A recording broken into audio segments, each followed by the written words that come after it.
Hey guys, what's going on? Today I wanted to shoot a quick video to teach you how to enable the facial recognition focus setting on the Canon M50.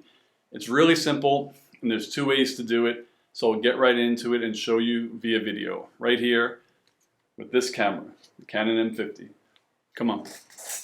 Alright, so first things first, you want to turn on your M50. Top right, power it on. And you'll show up to the main home screen. And from here, you want to get into your menus.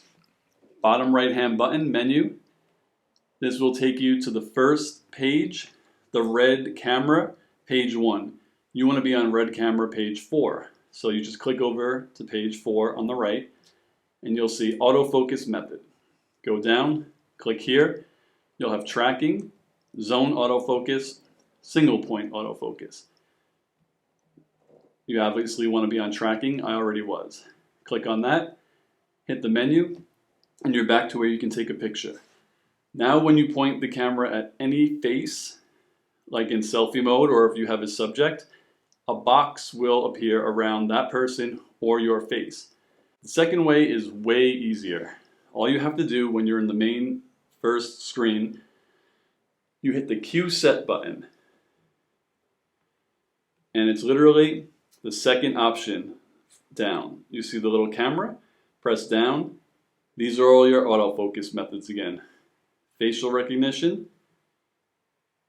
zone autofocus, and single point autofocus. And then you just hit facial tracking. And that's pretty much it. It's that simple on the Canon M50. So once you have that set up, you're ready to take some portraits or some pictures of your friends. And that's all there is to it. Once you're in that setting, you're ready to take pictures of your friends and some portraits, and maybe if you want to vlog, it'll pick up your face. So it was pretty straightforward. If you didn't get it, just ask me some questions below. Please leave comments below. Like, subscribe.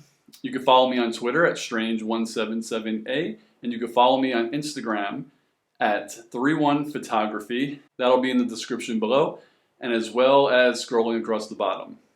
Let me know what you want to see in my next video, and I'll see you there. Later.